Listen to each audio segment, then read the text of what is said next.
Hello and welcome back to another episode of the ALIZEE YEEZY show, where this week we have the right opinion. I don't know how it happened either. Why are you here? Is this charity work? Yeah, basically, I felt sorry for you.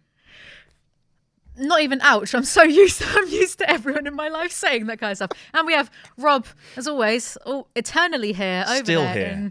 Unbelievable. It's probably the most consistent I've ever been with anything in my life. You look like a cowboy. I don't know. What kind of cowboy? Like a real one, or like a sort of showgirls cowboy? What's a showgirls cowboy? I don't know. I made it Cowboy up. from Showgirls, the What's movie. showgirls? What's that? I've not seen it. It's a I don't film. watch stuff. Not necessarily the film. I mean, there's different types of showgirls. This is a weird way to start. This is a horrible way to start. I feel like the hat might be distracting. Let's see how it goes. So, what's everyone been up to? Before we get into the actual meat of this podcast, let's chat a bit of shit. What's everyone been up to? Rustling cattle. Shut up. What have you been up to? The right opinion, or shall we call you your real name? I'm always ALIZEE YEEZY. That is my real name. Well, I'm easy, so whatever you want to go by. All right then, Jim Bob. I'm sorry. Fine by me. I've had worse. All right, Jimmy, what have you been up to? How's everything been treating you? How are you feeling coming out of all the, what are we on, like 20 lockdowns? Something like that. I mean, maybe the statistics have been a bit inflated there, but I think you're doing all right. Thank you. Praise. Yes. I mean, I'm doing okay. I'm doing better than I have done in the past. I'm just waiting on the results of a medical test, which I have booked an appointment for the 13th of September. I'm going in to see the consultant, who I shan't name because he's got a very distinctive name and someone will probably find him. But yes, I'm going to go to the consultant and he's going to tell me what the results are and what they mean for me. Okay.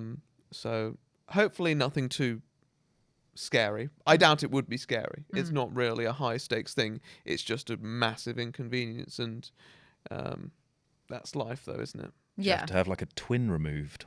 Oh well, what's no. going I on? mean, it's. I don't know anything about this. Don't be prying. I'm You fine. brought up a medical procedure in the first I place. did bring it up, and it's nothing too horrifying. So, Seriously, how big is this twin, and where is it? basically, the twin is in my foot.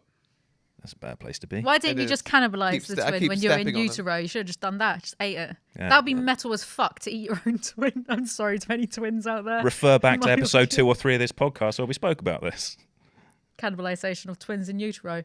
Well, Is this a running gag? I don't know. We spoke about cannibalism before. Yeah, we did have a whole chat about cannibalism. That was nice. As nice as cannibalism can be. Turns out we know nothing about it. We don't know nothing about much here. How are you Good. actually doing, Rob? I'm all right. Have you done anything interesting this week? This week, Yeah. certainly not. No, that's not true. Bought a guitar. Learned how to play 3 chords. Which Well done. ones? E major, Oh. A major, and D major. I can move You between them very awkwardly. You haven't done any haltingly minors now. yet, then? I've not done any minors yet, James. Already in shambles, this podcast. Horrible. So the bigger YouTubers getting me in trouble. It's all right. We can cut that. No, we're keeping, No. we're keeping that one in. That was pretty good. That's fine. We can cut that, though. This is diabolical already. we can cut No. us talking about cutting it. I'm keeping I keep those. Have you not seen any of my videos? I just keep that shit in. I don't care. I know. This bit's staying in. But we can cut that bit that refers to that bit being cut. That refers to that This bit is being getting cut. too meta now. It's all staying in. None of this is getting cut. There's no do-overs on the ALIZEE YEEZY show. Well, Corrupt FM. People Just Do Nothing, big in Japan. That's out in cinemas. I've not seen it yet, so I don't know why. This is like a Kevin James bit. I've done quite a lot this week, actually, that I'd like to get through before Oh, we actually Christ. interview you on your Oh, stuff. Christ. The Instagram story. Well, me, Yeah. I did an Instagram story of me filming a Kevin James stand-up, because I've got this thing about Kevin James where I think, do you know what? I eat my words. I think I just didn't understand him. I think Well, I didn't he's understand quite him before. layered. He's a very, very faceted person. Most people won't get his jokes at first. The They true read- mastery of Paul Blart Mall Cop. How do I even approach this? How do I explain this? Okay, so Did you know that film's actually an allegory about Kosovo? No, but that makes complete sense now. Now that you know it, you can Yeah, see. you can kind of draw the parallels. To be fair, Kevin James, maybe the Picasso of this era. I kind of like him now, and I'll explain why. Me and my boyfriend, we saw the 2019 comedy special out on Netflix. So, my boyfriend, he does comedy and stuff. So he was like, we need to listen to the first joke, because the first joke is always the best in the set. And Kevin James has a very interesting approach to comedy. Like, he has the setups for his jokes, and then he never finishes them. He just moves on very quickly. I don't even know how to explain it. And then we saw that he had a 2001 comedy special, so we decided to watch that, and we found that in the 2019 special he'd reused this elevator joke that was just so good in 2001 he had to use it again almost 20 years later. And I was just filming on my Instagram me watching this. I was filming it from the floor because I'd fallen on the floor from laughing so much, not at his joke. He's incredible. I've decided that I kind of like him now. If he did a show in London, I'd be the first to go, and I'd be in stitches the whole time. But I wouldn't be laughing at his jokes. I'd be laughing at him. He's sort of like I don't want to say force of nature, but he's just a thing to experience. He's not so much a man as, an entity beyond our understanding. Kevin James. I love him now, though. You should do the tagline for his next show, I think. I should. That'd be really good. Kevin James. What's the show going to be called? Well, what was his comedy special called? I don't even know. It was like a blur. I can't remember. It was like a blur. So much was happening. So many noises were being made. We need to talk about Kevin James. Yes, next comedy special we need to talk about. We should get Kevin James on the podcast. He'd be well up for that. Net worth 100 million. Is that not sickening? That's a lot of money for yelling. Him. Yeah. But it's essentially yelling and falling down. When you yell and fall down, you don't get 100 million. I know, and I deserve it. His comedy is it doesn't make any sense. It's like he just gyrates around on the stage. He's like a master of physical comedy because he's just always moving. He had this whole bit about going into a bank, and it was like, there's always the guy there who's like jangling the coins and the keys in his wallet. And he starts like moving around, and it's like, that person doesn't exist. I've never met anyone in a bank who's just like jangling keys and walking around. Maybe it's Kevin James. Yeah, if you've never seen the guy, maybe you're the guy. Exactly. So like I love the crazy him now. person on the bus. There's always one. Maybe you're the one who's jangling the keys. I assure you, I've never. Maybe. I don't know. So besides that, Kevin James comedy special, brilliant, 10 out of 10, would watch again. I did a thing the other day called Go Ape. Oh, yeah? Yes. Is everyone here familiar with what Go Ape is about? Absolutely. Harness burns in uncomfortable places. Yeah, because you're right front wedgie. It's nasty. So basically, you're on these little harnesses with carabiners, and you're in wires in these trees, quite high up. Yeah, and you have to do these challenges, go from tree to tree, and then you zip wire at the end. And where most people, so it's the first time I'd ever done it, but where most people would find like the challenges and the zip wire difficult, I love that bit because I used to go. We mentioned this in the previous podcast, how I used to go hang gliding with my dad when I was younger, and the zip wire. Why are you giving me that smirk? Just the whole hang glider story with and your dad.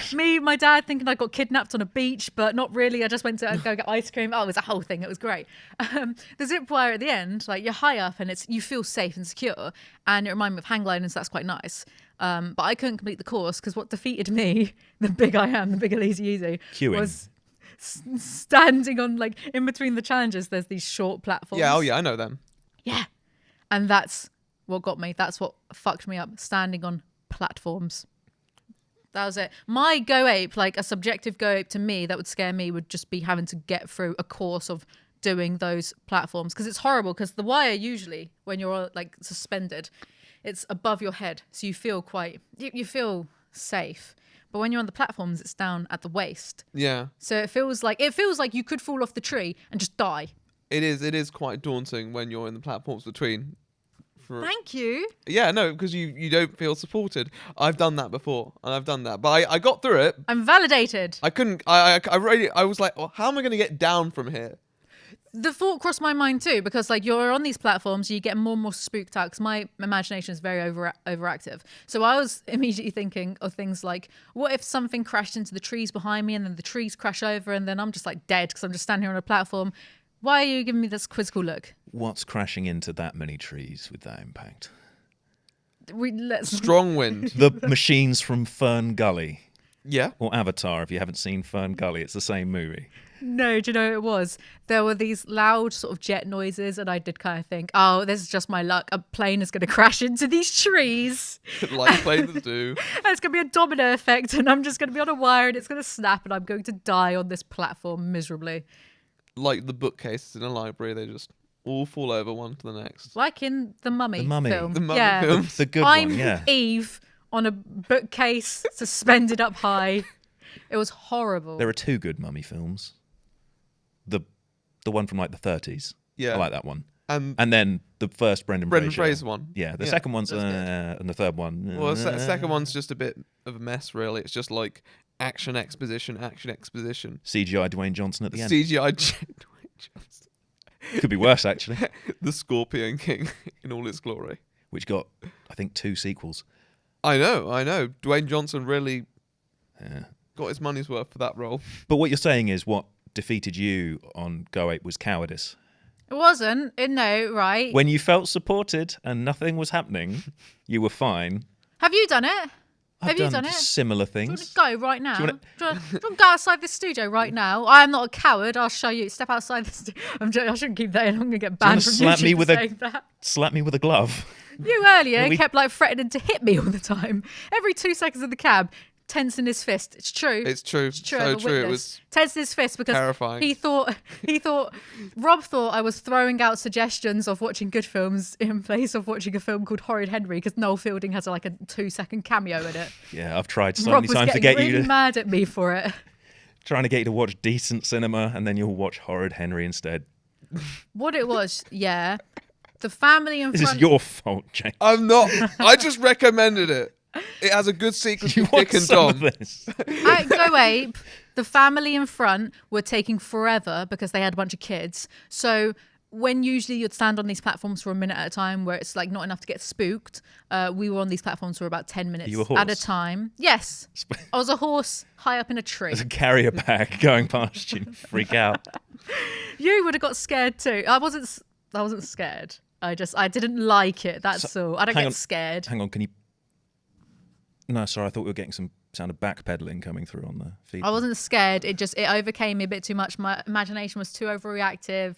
I wasn't scared of those trees. I could knock those trees out, mate. I could punch a tree and it'd fall over.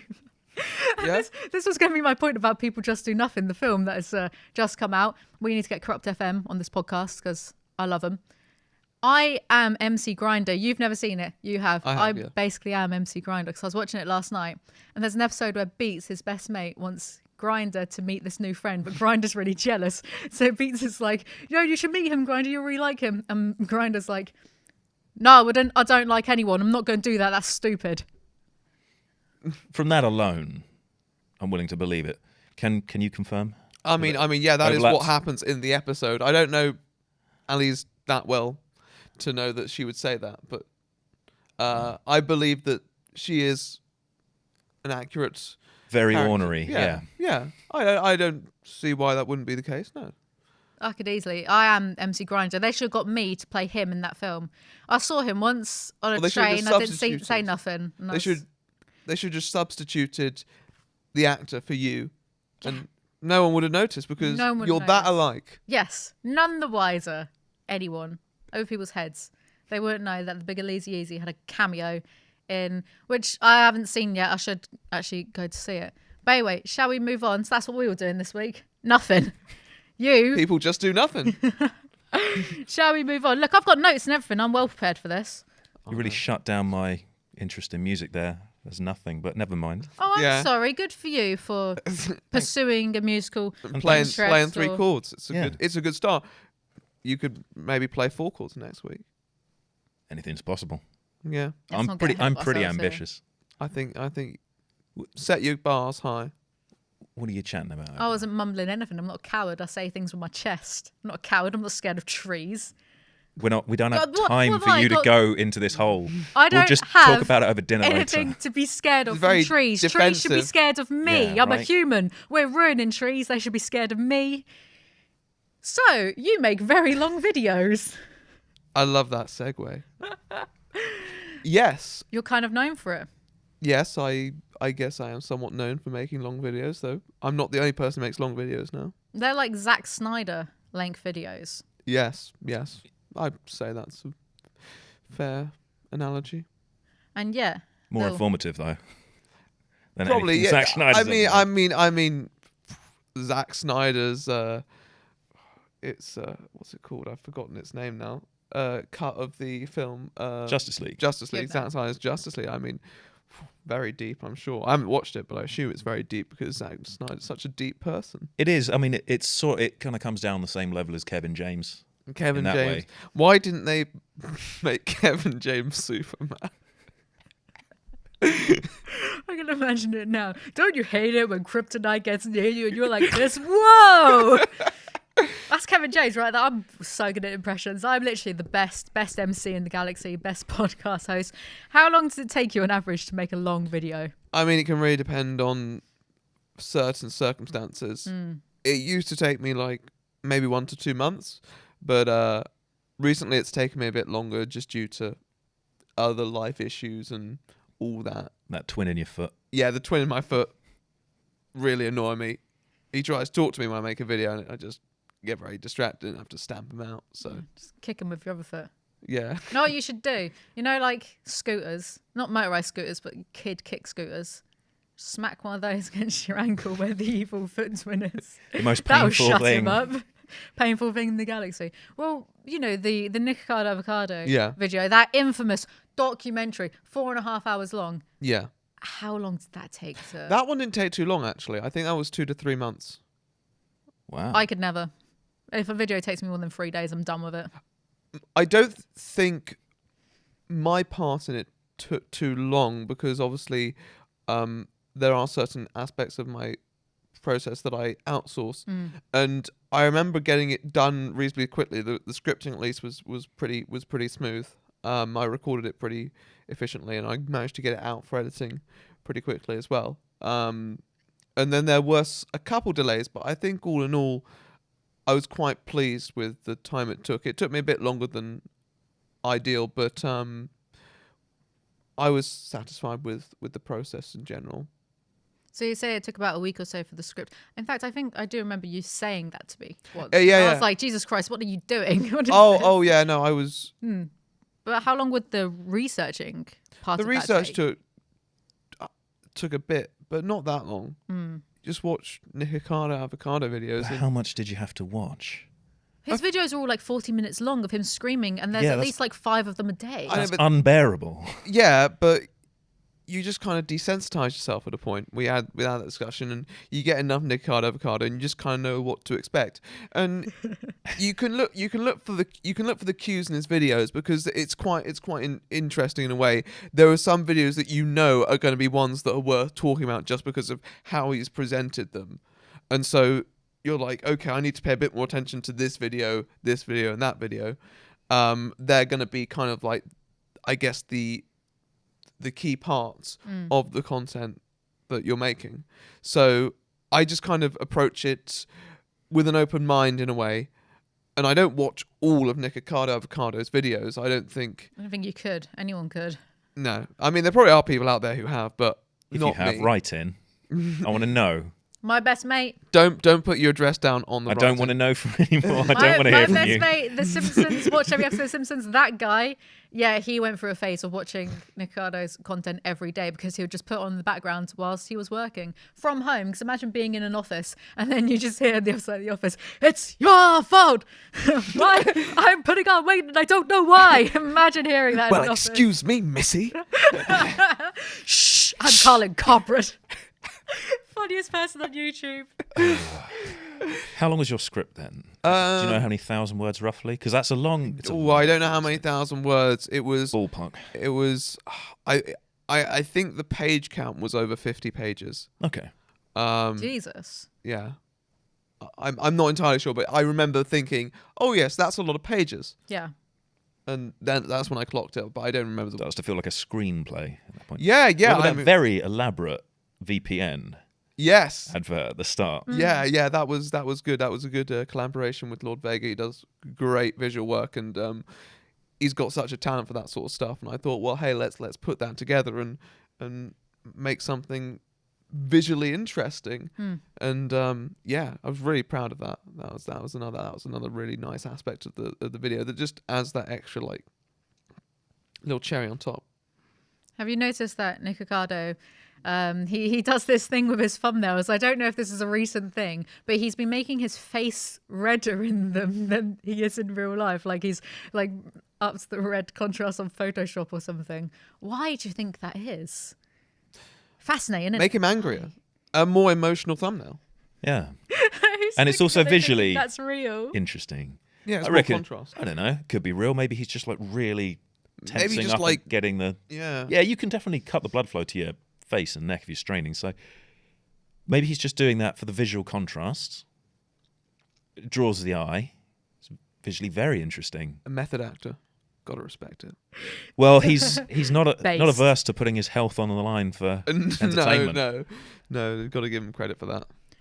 Seeing as you did such a deep dive into his content, his character, who he is, etc., how much of it do you think is real or fake?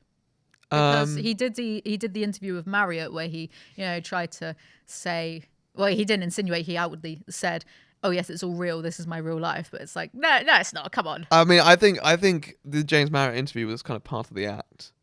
I do think that there is an aspect of it that is greatly exaggerated, and he consciously knows that, especially given how much of a chameleon he has been in communities. He's changed his personality and changed his demeanor, very rapidly on the basis of the environment around him. And I don't think you could do that without at least consciously acknowledging that you're doing it. And I think, therefore, there is definitely a strong aspect, a strong, significant amount of it that is an act. I agree.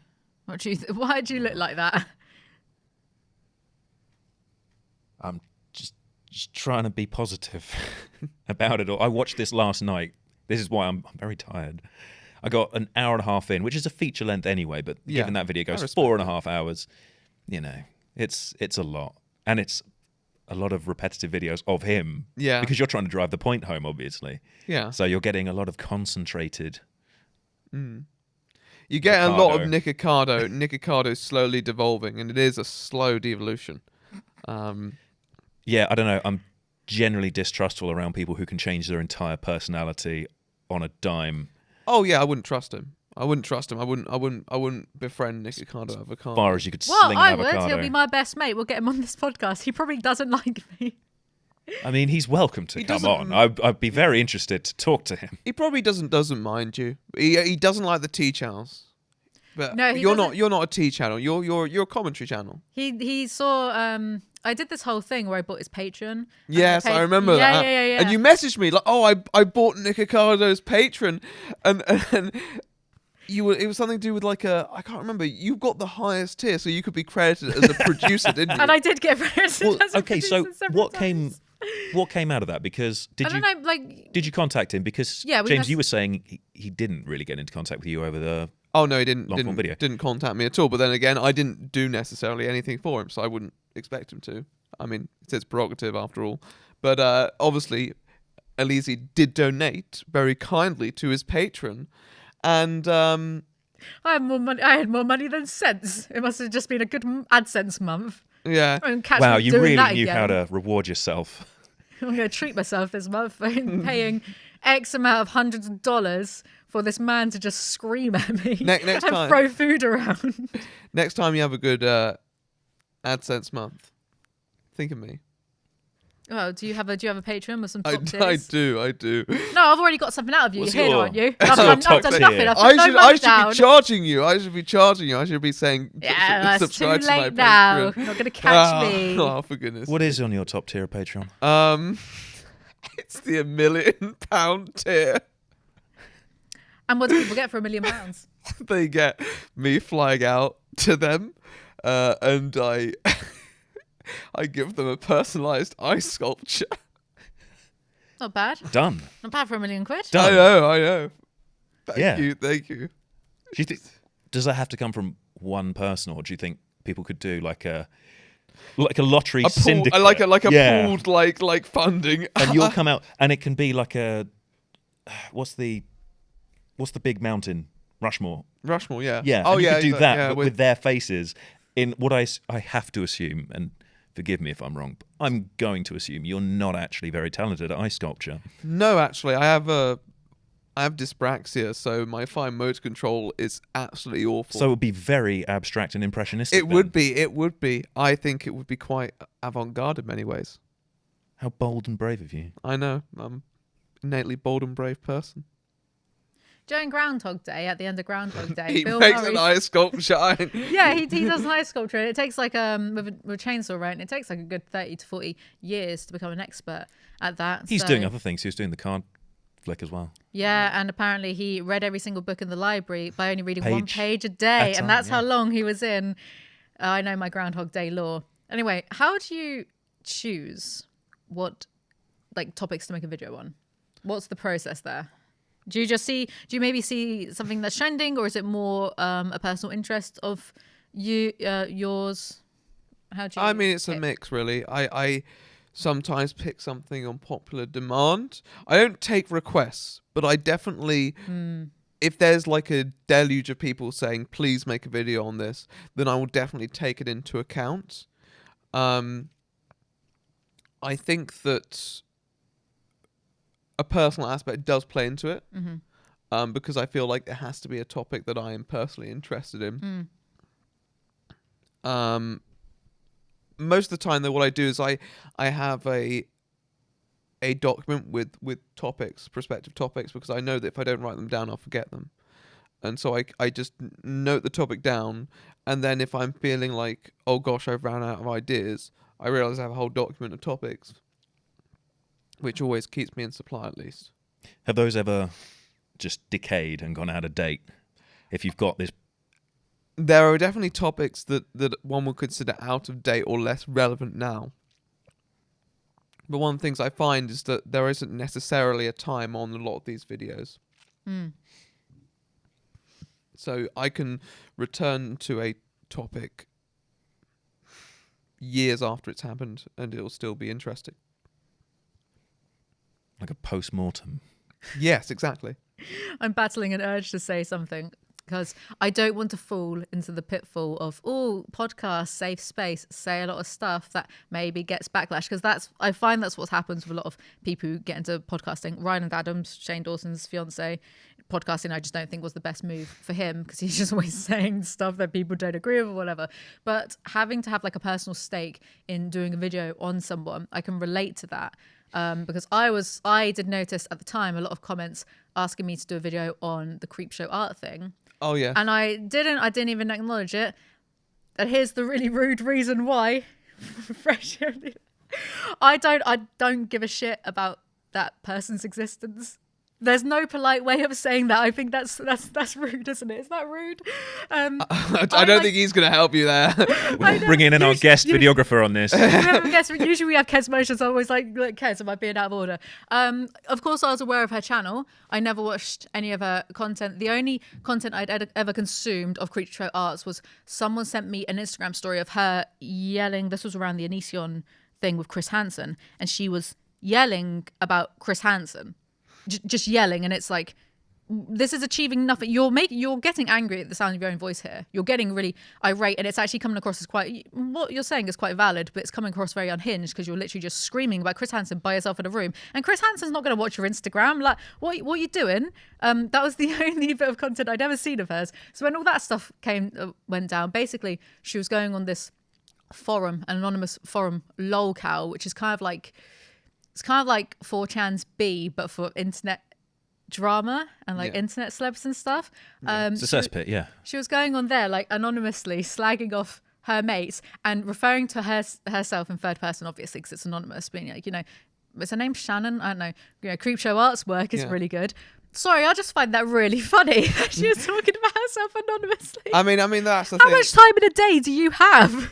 I mean, I think it was quite an interesting subject from what I've heard about it. I haven't looked into it too much right now, but there was someone I think called Emily Artful who made a very belated video on the matter, which was something long. else, a bit more of a serious thing, which I'm definitely going to have to catch myself up with at least. So it is interesting, and there's definitely probably some funny aspects about it, but maybe I think possibly people are taking more umbrage with the ideas. I think it was stalking. I think that one of the I did see major something like that. stalking Yes. and harassment. I think that was one of the more serious things. So I mean it's your prerogative to not give a shit about something. I'm completely fine with that, but at the same time, like what might not match you might be really serious to someone else. So that's probably why. Exactly. That's probably why that people are asking you to make a video on it. But then it's best for someone like me to not talk Well, about yeah, the if more you- if you serious don't- stuff. yeah. You know, there's certain videos I look back from 2 years ago where I've taken a more serious tone with videos, and I kind of think to myself, oh, who the hell am I to talk seriously about anything? Like, my existence is a joke. I am a joke. I shouldn't be talking seriously about anything. I can appreciate more serious topics. I do obviously, Yeah. consume entertainment and media that is more serious in nature, but me, I think of myself as an entertainer. So whilst it's not that I don't care about the situation. I think the situation of her talking about herself anonymously is hilarious, because that is like, how much time do you have in a day to do that? The stalking stuff, way more serious. I just don't, I didn't care about her as a person. Yeah. So I feel like the people that I do videos on, there is something resembling caring about them enough as a person to do Oh, a 100%. video on them, if that makes sense. But like Creepshow Art, I was like sorry, and I did. I'm really gonna. No, people don't like her anyway, so it doesn't matter that I say this. I did go ahead after all this went down and watch like one of her videos just to see what I was missing out on. She has loads more followers than me. Wow, what an incredible content creator. I mean, I think that's the thing. It's just her doing art and kind of talking. I've never really noticed much structure to her videos, but maybe some people like that, and that's the thing. It's something that people can have on in the background, and it's not the most like information one punch, two punch kind of thing. It's just someone kind of expressing their thoughts on a matter in quite a free form way, and of course, like to more organized creators, that's gonna seem like it's not as impressive, but to some viewers, that's actually what they like, because it's kind of like someone who's talking on their level and not necessarily talking down to them. It's like a one-person podcast, Yeah. essentially. Yeah. Silence. You're Silence so covered fair. them. You're so fair, because I watched one of her videos and I was like, this is boring. I'm not entertained or engaged. That's it. But it's quite difficult to engage my attention, admittedly. Yeah. I mean, it's just one of those things, I guess. I try and empathize with because I think you kind of have to look at videos from viewers' perspectives to understand why they felt a certain way. And even if you don't necessarily agree with it, you can at least begin to understand it. I think that's what kind of helps you make like that sort of content that does consider the thoughts of like everyone else, especially like for someone like my sort of content, which has to kind of consider all these other factors and try and create like a complete picture. You have to empathize to an extent. So when I watch these videos, maybe go back a few years, I would have been very inherently judgmental, and I'm still judgmental to an extent, but you have to put that on the back burner and say, okay, well, why would people watch this content? And what initially becomes like a rhetorical question, like, why would people watch this content? It becomes, well, why would people watch this content? Because I want to know, and I want to know what engages them, and I want to know why they've suddenly been turned off from a creator and why they've been pissed off at that creator. In Creepshow Art's case, that part is at least somewhat known, but there's probably more layers to it. You're so much more introspective than I would be, because I think I've been quite fair with people before, I think. You've been quite fair with people before. I do try to be nuanced and fair and balanced, and I do try to see things from different people's point of views. And there's certainly happening times where a creator is under flack for like doing something or saying something, and when you look at it, really, it's like this isn't. People are trying to take offense in that. Nothing springs to mind, so don't apply that to any situation where someone has done something nasty and then be like, oh look, ALIZEE's defending people. No, but sometimes there are times when people are kind of looking to make it the worst possible thing. I do frequently say Jeffree Star, he's not some sort of like supervillain mastermind. I don't like seeing that when people act as though he's like 200 IQ points, because it's like, no. Well, don't overestimate him. He's just a really shit person. Yes, exactly. And that usually gets rewarded. Oh yeah, it does. It does. It does. Especially in that community. Have you ever spent ages on a video and then decided to not upload it for some That's sort of such a reason? classic question. Have you ever? Because such a I've done classic. that, and it's Um, painful when it happens. I don't think so. Actually, no. Yes, there have been a couple cases where I have, maybe just the one actually, where I made a video. It was on a bit more of a general subject, and it just aged too much before I could get it out, and I wasn't really that confident in the video anyway, and so I just scrapped it. And that was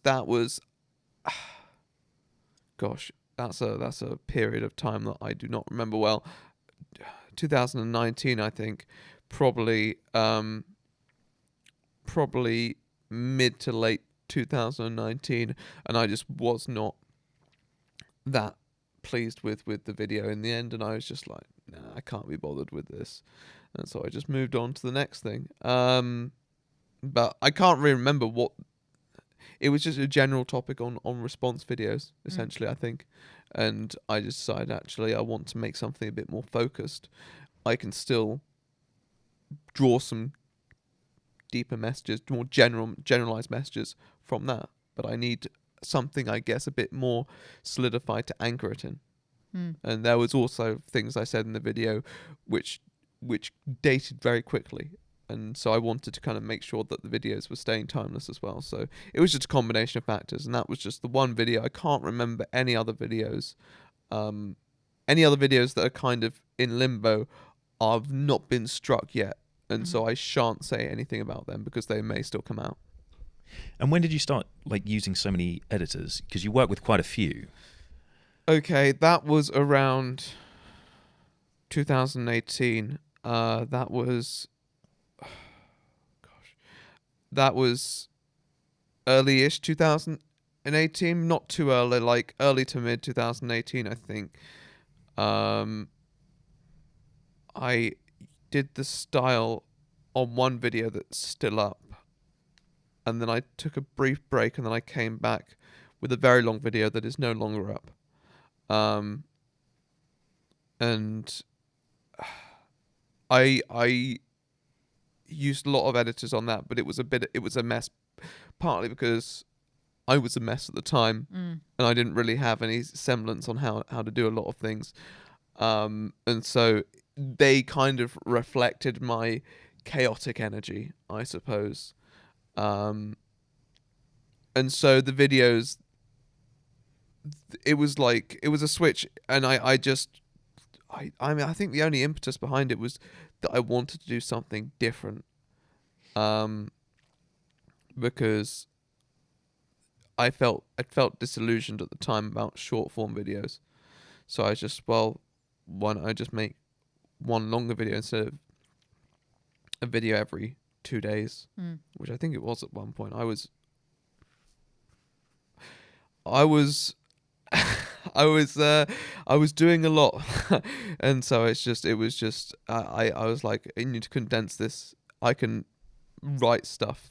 I can write long essays, so why don't I put that to use? So, but yeah, early to mid 2018 was when I decided to do it.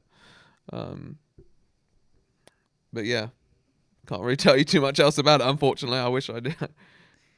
Besides me, is there anyone you wouldn't do a video on? It's quite a loaded question, isn't it? Like, is there anyone you've seen act? Because I certainly have a few people who who do I stay with? I stay away from like a lot of the TikTokers and Bryce Hall because they just don't interest me as people. I'm aware of Bryce Hall because like of Tyler Mojo, etc. Tyler Mojo does interest me. Bryce Hall doesn't, so I wouldn't do on him. Trisha Paytas, I made the decision quite a while ago. I think the first time they walked off of Frenemies and that footage was put up because it was agreed to, you could clearly see. I made an executive decision then to stay away from content regarding Trisha Paytas, just because I don't think they are totally okay. I think that's fair to say, you know. So there are some people who I just won't, you know, out of either like kind of almost respect for mental health, or just because don't interest me. Bryce Hall, don't give a shit. Yeah, I mean, I don't think there's any creator I've ever fully ruled out. The only time I might be a bit more hesitant is when it's a creator that I've had personal interactions with, and I feel that that could bias my judgment of it, whether I want to acknowledge it or not. And I don't mean like I've messaged them once, or they've messaged me once, or we've had a conversation. You know, I mean actually like had like a proper rapport. And that may make me more hesitant to make a video on them, because I'm not sure it's my place. But I have taken exception to that rule in the past if I think it's a topic that's worth talking about. And so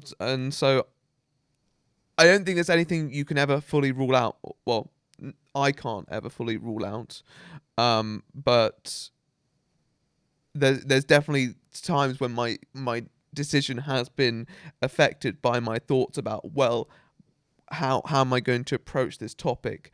I know that there'll be feelings intertwined with this subject, and people kind of want me to take a detached look at a lot of these situations, and I don't want to turn myself too much into a robot, well, more of a robot than I already am, by detaching myself from the few things that I actually have an emotional connection with. Yes, understandable. So no 5-hour-long video on the big ALIZEE YEEZY exposed. Not yet. It won't happen. Yeah, well, there had to be a rapport, so... Yeah. How dare you? Everyone likes me. Everyone is my friend. Should probably like briefly explain. Me and James and I, terrible grammar. Me and James. So I'm being an idiot. James and I, we've been chatting on and off for a few years, just because, I don't know, we used to chat a bit on Twitter. Once someone was being really mean to me, and then you were really nice to me. So we just kept up chatting from then. That's literally how it happened. That sounds lovely. Yeah, you were really nice to me. I'm glad to hear I was nice. God, this is a basic question.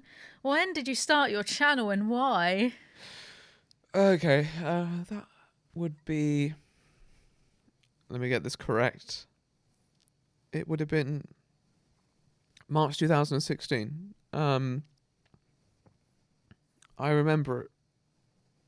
Yeah, I remember it relatively well, actually, that time, because my friends got me a microphone for my birthday, and I was in this kind of Skype group with one friend who I knew in person and another set of people who he knew online. And they all did YouTube. And one of them had like 3,000 subscribers. And I was like, yo, that's pretty cool. And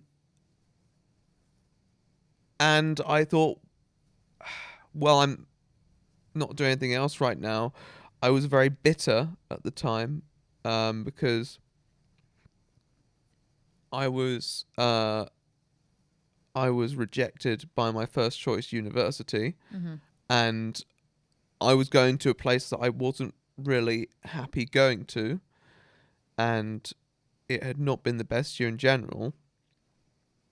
And so I just said, well, I have to do something else, something that will keep me occupied for the time being, something that will be, I guess, an escape for me. And I chose YouTube, and yeah, rest is history. But I mean, I guess I wasn't planning to do it for too long. It just kind of became a thing I ended up doing for too long. Hence why I'm sat here. Yeah. If it was back in 2016, what was your content like then? The glory days. Shorter political stuff, wasn't it? Short political stuff over Rocket League gameplay. Really? So you were like a narration over gameplay? Yeah. Was that only 5 years ago? Yeah, the internet moves fast, doesn't it? Was Leafy still around then?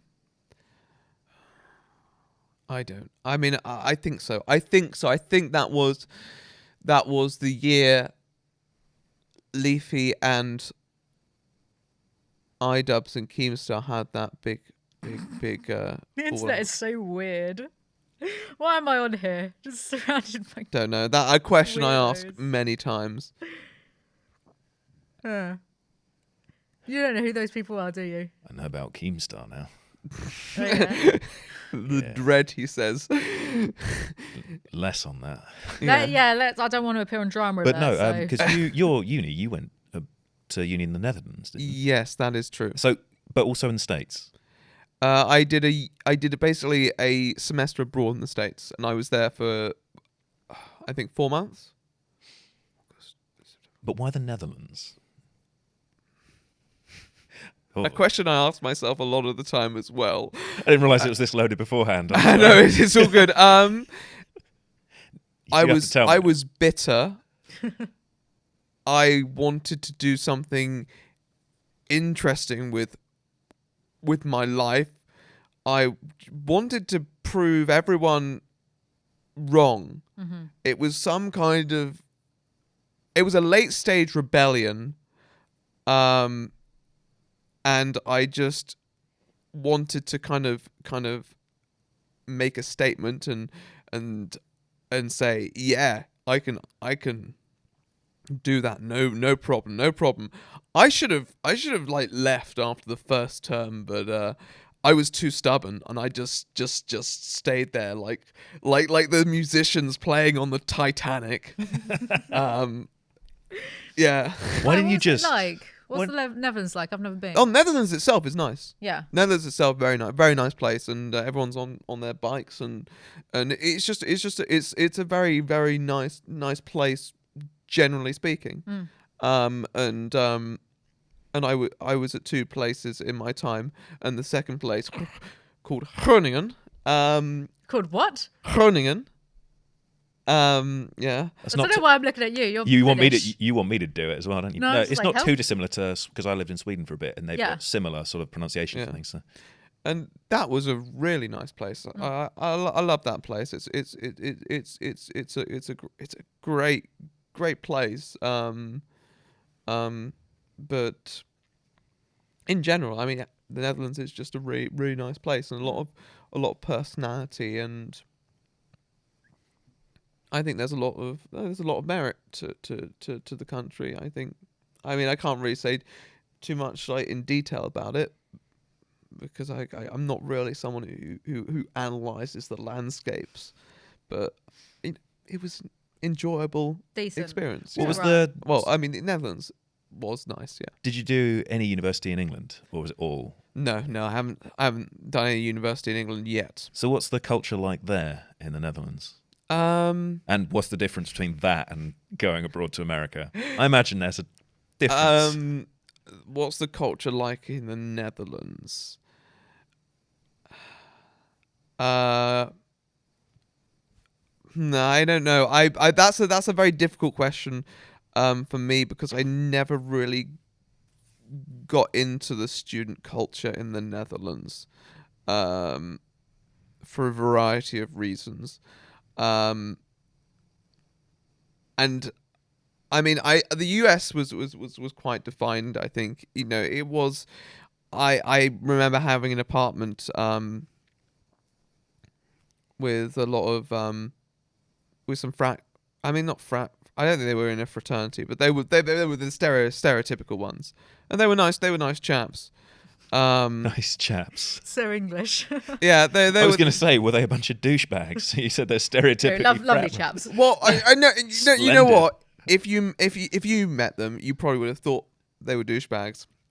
Why? Is that because Rob's pretentious? Is it just my very opinionated nature? Yeah, What's your channel called again? That's ironic. But I don't know. I guess I have a soft spot for that attitude, and so I got along with them quite well. And so, yeah. I mean, I in the US I didn't do much other than university and YouTube, because I was at that point I was making YouTube content I was uploading long form videos on a weekly basis. And I had courses that I wanted to do well in, so I didn't do too much else in that time outside of those, and I struggled. It was annoying because I feel like for one semester wasn't really enough for me to get into the culture. There wasn't very much point in getting into anything if I was going to go really soon.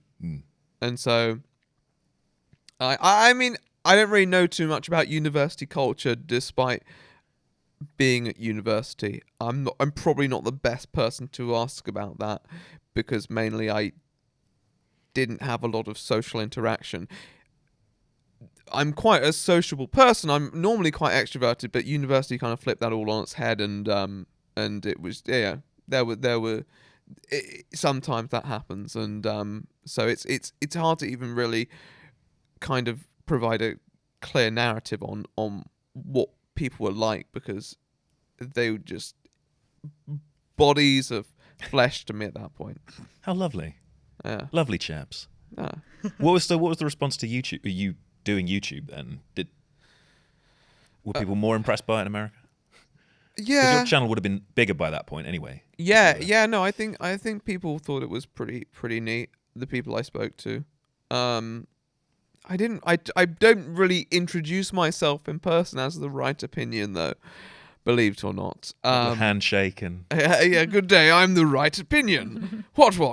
No, I just kind of get to know people, and at some point they'll probably find out that I'm running the right opinion, and because I'll be like, I've got some work to do, and then they'll inquire what work, and I'll be like, oh yes, I run a YouTube channel. Like, oh, you run a YouTube? What's your channel's name? And then you go through the process of that, and yeah, I mean the response was broadly positive. People thought it was pretty cool.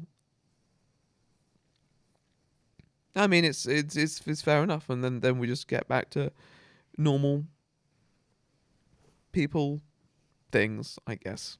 But you did miss America so much that you got that, what was it, 50 quid hamper of... Yeah, I did. I am a, I don't know what the word would, America-phile, I don't know.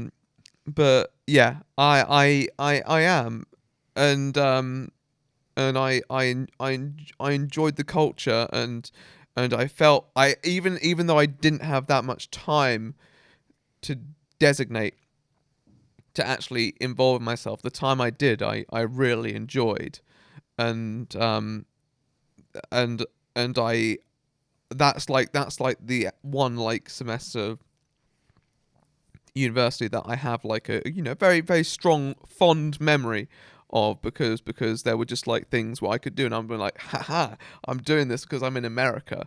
Like one day I think I walked like for like an hour to this store just to buy like they have these gallon Arizona iced teas, green tea. Actually, I think the green they are iced tea, but they name them green teas as well.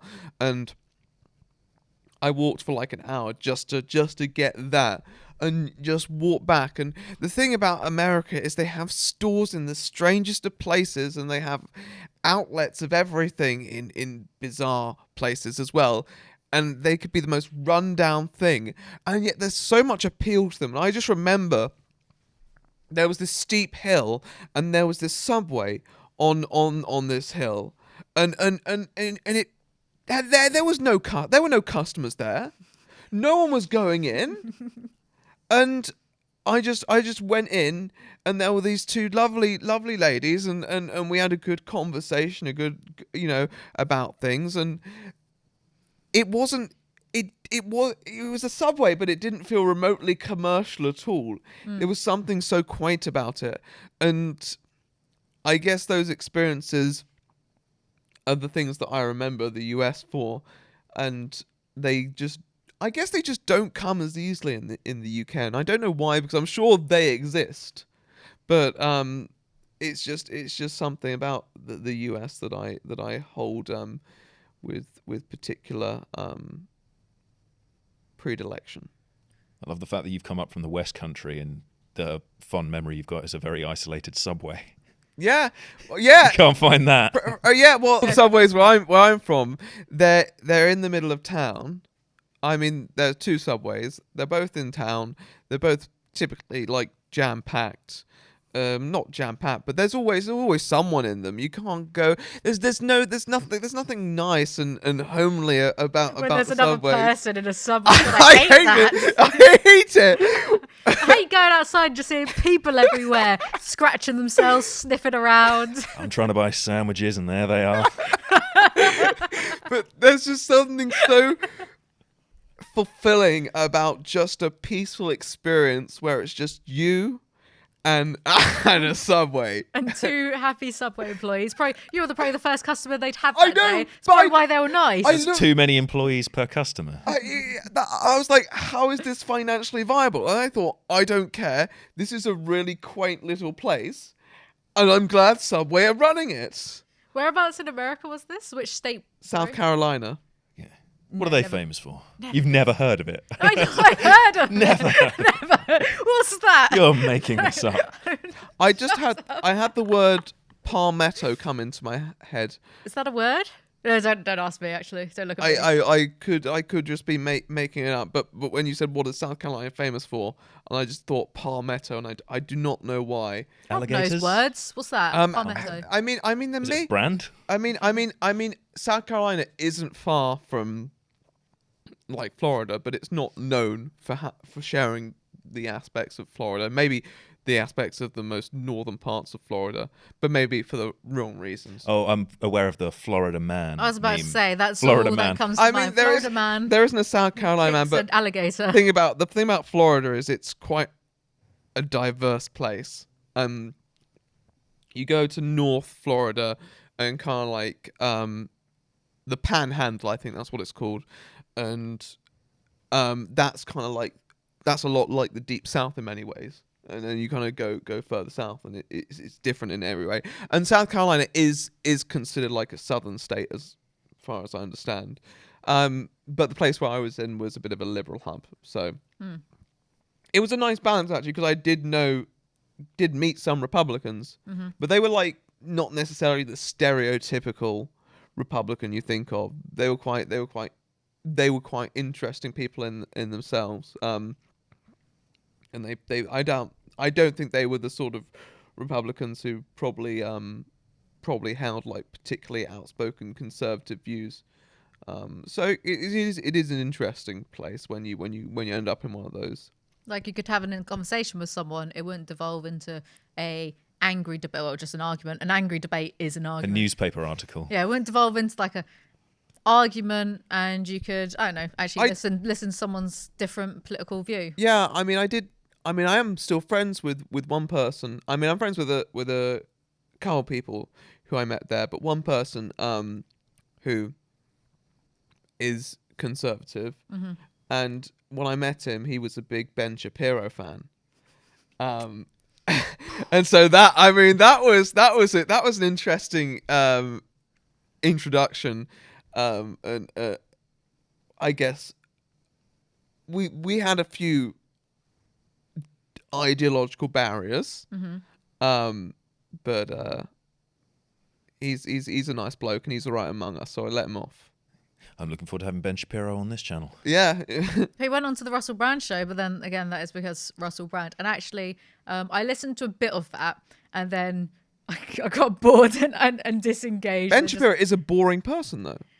Well, Well, almost there goes our fundamentally chance of so. getting him on this podcast. Yeah, yeah. I'm sorry to jeopardize your chances of getting Ben Shapiro on the podcast. But it was a funny, like, Russell gave this funny introduction because he basically gave a disclaimer. Actually, it was stuff to do with Israel, which I'm not the right person to talk about that. But then I listened to another podcast Russell did with this this person, Gabby. I don't know. But then they talked about Israel quite thoroughly, and I listened to that, and that was interesting. He gave this disclaimer basically saying, you know, I'm sure a lot of what Ben Shapiro says, there are going to be a lot of people that disagree or don't want to hear it or whatever. And all I can say to that is, if you want to go through life not listening to people that you disagree with, you're going to have a difficult time. And I just thought, oh, Russell, that's very ballsy to say in 2021. Yeah. Appreciate the sentiment, but it's very ballsy to say. Safe to say, Ben Shapiro probably not going to come through this door. I mean, Ben Shapiro just says a lot of stupid shit. I mean, it's like There's a reason he argues with I mean, students. you can get people on your channel to represent different views, but they don't have to be the person who said, when the water's rising, just sell the house. Because that's what he famously said once. You might not know about that because that was an H-Bomber Guy video. I didn't know it was an H-Bomber Guy video. I just saw the Twitter video. Yeah, it was pretty widespread actually. I'm also much like the water will be. No offense to anyone here. I'm also not interested in listening to Ben Shapiro. I'd rather It's watch Ancient Aliens. It's a 20-second clip, to be fair. It's just something that you may have stumbled on. I'm not someone who goes out my way to watch Ben Shapiro either, believe it or not. No, it just kind of happens to you, doesn't it? Yeah. Like You don't pops want up. you don't want to experience Ben one Shapiro. SJW wrecked compilation, and then the rabbit hole appears. But it was like Ben Shapiro, and it was like the sea levels are rising, like threatening homes. Just sell the house. Yeah. What, and not fix the sea levels rising? Yeah, no, Smooth. his whole thing was, are you telling me that if you find out your house is going to be under 10 meters of water, you wouldn't just sell the property? To who? To who's going to buy Who's the property? buying Who's buying underwater? a property that's going to be underwater? Time to start. The billionaires should spend less time investing in going into space and having a dick swinging contest amongst themselves over who can sit uncomfortably in space for a day, and more investment in underwater houses, like in that episode. Or of breathing Simpsons. apparatus for us all. Yeah. How to give us gills. Like in that Simpsons episode where Homer idea. says, "I'm going to go live under the sea," and they do the whole under the sea thing, and then he eats everything in the sea. Because wasn't that the episode where Homer Simpson he like touch a woman's butt because he's getting the Venus de Milo? Oh, the He has gummy it back, the gummy and then episode, it's like yeah. Homer Badman. That's the episode. Fucking second to none. Oh this wow, Simpsons you are knowledge. a Simpsons expert. Apart from my mate who watched every single episode, and he wanted And Marco now. He wanted me to correct phones over there. My mate, I misrepresented him, so I'm sorry for that. He wanted me to correct what he said. He said that the first 1 to 15 seasons are good, and then 20 to 29 completely diabolical. If I mess that up again, tough shit. I'm not saying that again. I have a mate who watched all the Simpsons episodes for a video that's over 6 hours long. I was going to do that. I said last week, didn't I? I said I was going to do that. Oh, that's You so say annoying. a lot of things. I do. I can't keep up with all the shit I say. That's so annoying. I was going to do that. Because actually, in the vein of... Hey, just because it's been done once. Yeah, I'll be funnier. just have his thumbnail with your face on it. In the vein of like long form content on YouTube and stuff, because 4.5 hours long, Nico Avocado, me and some mates discovered that there is some really long form content on YouTube. We're talking like Pokemon Emerald or Ruby reviews that are 10 hours long. How do you find that much to say about anything? You've never been passionate about Pokemon, then, have you? I get passionate about a lot of things, but 10 hours worth, I'm bored. after 5 Some minutes people talking. are massive Pokemon enthusiasts, and That was You an included, or- example. no, I'm not actually, but I had to research it a bit for a guest part in a friend's video recently, and I realized how much people care about Pokemon. And to be fair, I can understand why. There's a lot to care about, and there are a lot of like these rare editions in particular that actually are quite interesting. But at the same time, 10 hours is certainly a lot, but there are a lot of people who care a lot about Pokemon. Well, that was just an example because there were actually, I made a little Word document and we were finding videos where they exceeded, 5 hours, 7 hours, some even 12 hours, reviewing different topics, whether it's video games or like something, a dedicated topic. So like a video game, say one of the Metal Gear Solid games, just an example. I don't know if that's a real review that I'm talking about here. And we made a compilation, like a Word document of some of these gross offenders. It's like 4 hours, 5 hours, whatever. And for a video idea, I might sit through all of them and then review all these really long reviews. Because I just hate myself at this point. I don't 48 know hours notice. worth. 48 hours worth of viewing, presumably. I'm going to be like, Clockwork Orange, Alex that's going to be me. You're going to have to be putting Christ. eye saw drops in my eyes. The longest video I saw recently, barring yours on Avocado, was the channel Mauler. Who pops up occasionally because he makes very... Yes. But I don't know enough about him. I don't know like what he's into or anything. I just saw he made like a 4.5 hour video does make- complaining about Scarlett Johansson's Black Widow movie, which I haven't seen. I have seen it. It is pretty appalling, but It looked Oh, I was from going to the. go see that. I've seen some reviews of it, like the Red Letter Media one. yeah, I mean, and a few others, but I mean, the thing is about that. I mean, yeah. I mean, that makes sense. I mean, he does but make very 4.5 hours. very long videos. I mean, once again, I haven't watched the video, so I can't really judge if what he says warrants 4.5 hours. But I mean, yeah, I mean, it is a really dog film. I mean, I'm just not happy. I wasn't happy, and I went with two friends who hated it even more than I did, and I did not like it. I think I gave it a 3 out of 10. And they both gave it a 1 out of 10. What's the worst film you've ever seen in a cinema? And like, have you ever walked In out the of one? cinema? Oh, probably the worst It's- film I've ever seen in a I've cinema. not walked out of any cinema. Yeah, but very nearly. Almost. I think the worst thing I ever saw in cinema was a Robert De Niro film called Dirty Grandpa, and it almost ruined my friendships with these people. Is that the Jackass man? No, Didn't that's he Bad write it? Grandpa. Oh, okay, sorry. So it's Jackass presents, yeah, and that's I get them confused. But it's Dirty. I think it's Dirty Grandpa, and then it's Jackass presents Bad Grandpa. I have not seen all of Jackass presents Bad Grandpa. I saw a bit of it, but I didn't stay watching it. I saw Dirty Grandpa in the cinema because I was with a friend, and he was like, "Mate, do you want to go to the cinema? All my mates want to watch Dirty Grandpa." And you're friends with someone who speaks like that. Yes. That sounds like me. Yeah, what are you talking about? That's how I sound. I'm here for work, ALIZEE. I'm seeing him tomorrow. He's a wonderful person. I love him to bits. But But hold this one over his head publicly on the podcast. You piece of shit. You made me watch Fuck Dirty you. Grandpa. but he's a guy who's basically if someone says, "Do you want to do something?" He'll be like, "Yes, let's go." And Like a Labrador. Do you want to Yeah, go away? he is- Do you want to go for a walk? Yeah. Yeah, exactly that. He's got that. Sorry, attitude. buddy, He's got- I don't he's know got who that. you He's got that go for it attitude, and I respect it a lot. But sometimes it leads to ending up with films that are not the best. And Dirty Grandpa was not the best film. It was so utterly awful. I cannot begin to even recall how bad it was.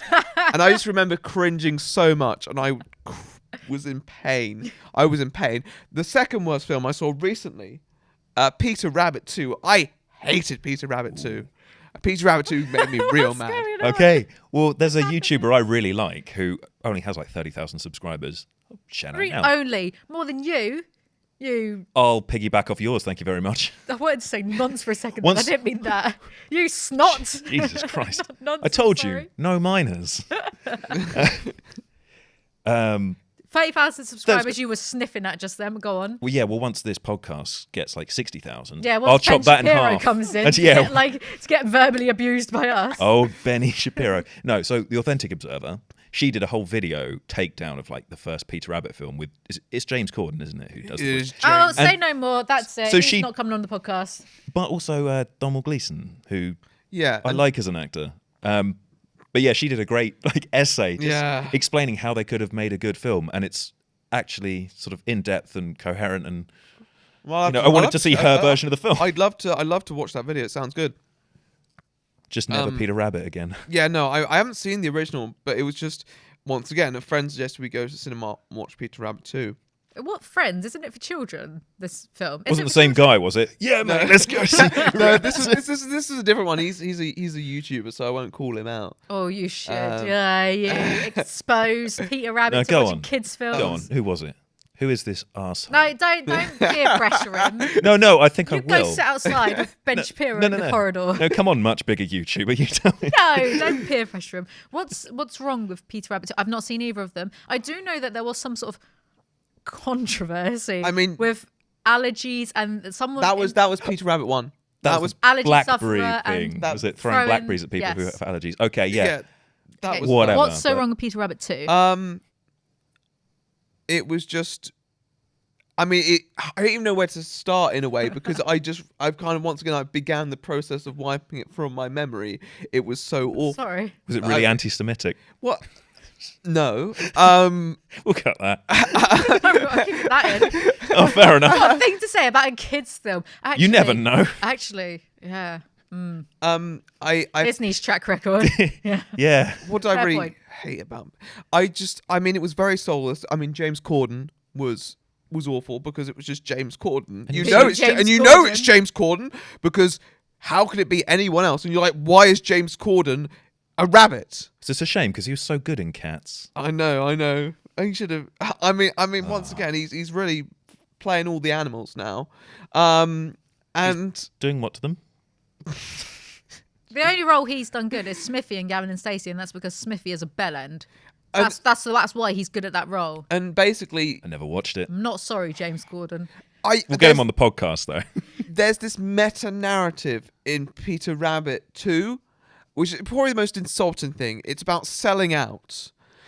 And What, for rabbits? I'm yeah, very confused. because the spirit of the original Peter Rabbit books, are vastly different to the Peter Rabbit films, as your YouTuber person Yes. probably explored. Yeah, Beatrix Potter Yeah, has slightly more integrity, I think, than James Corden. yes, and What's happening to my podcast?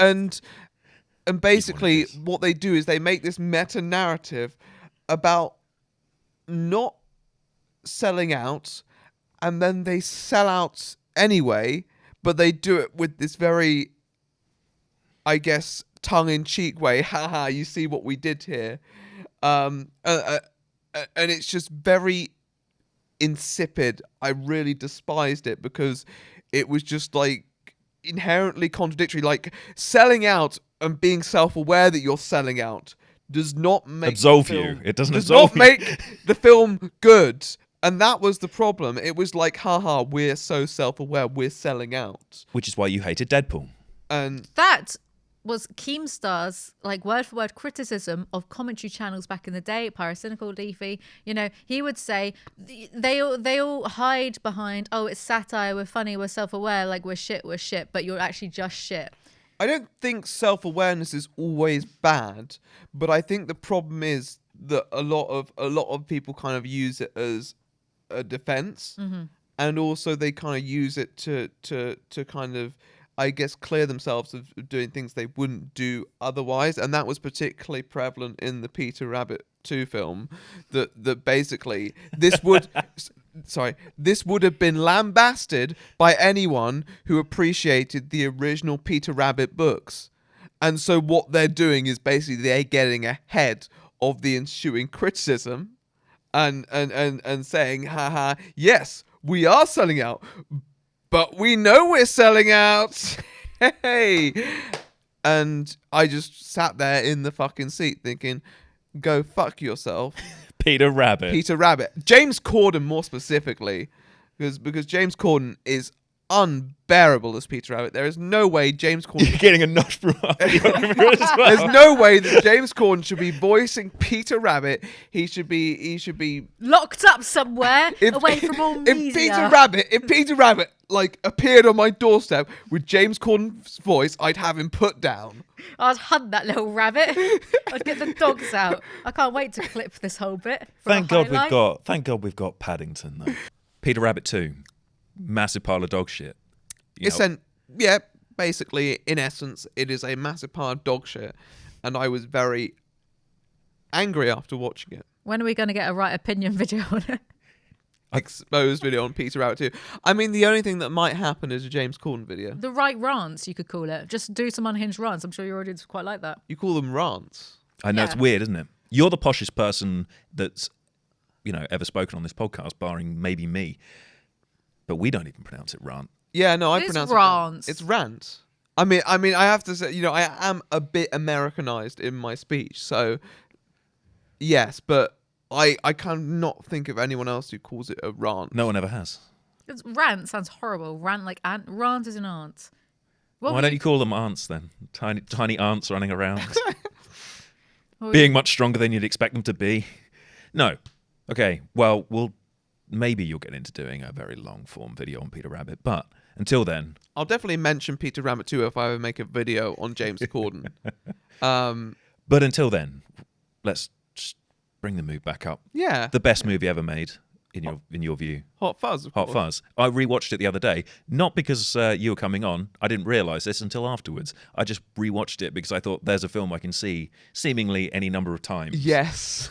It And is, now just quote along with it as it's happening, as every annoying bastard ever does. it's so rewatchable, and that's what I adore about it. And I think it comes back to that aspect we discussed about Paddington earlier.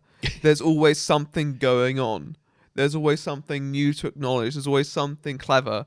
You know, there's so much care and effort and attention to detail put into every aspect of the film that you have to appreciate it.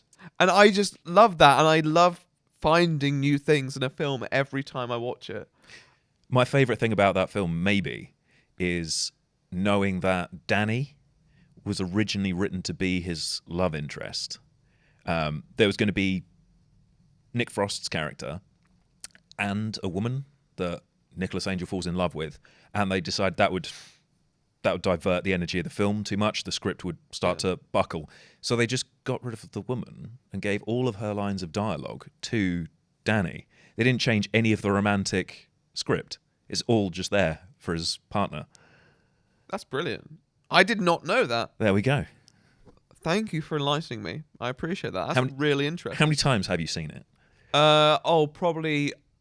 I don't rewatch films too many times, but I've definitely watched that a good 6 or 7 times, I'd say. Because my boss once watched Cool Runnings every night for a year. Oh, I do not like Cool Runnings. Why? Every night for a year. Well, he was Bayesian, so he was well into his Caribbean bobsleigh story. But I don't know. There was something about it he found intrinsically relaxing somehow, and he could. That's he rather once sweet.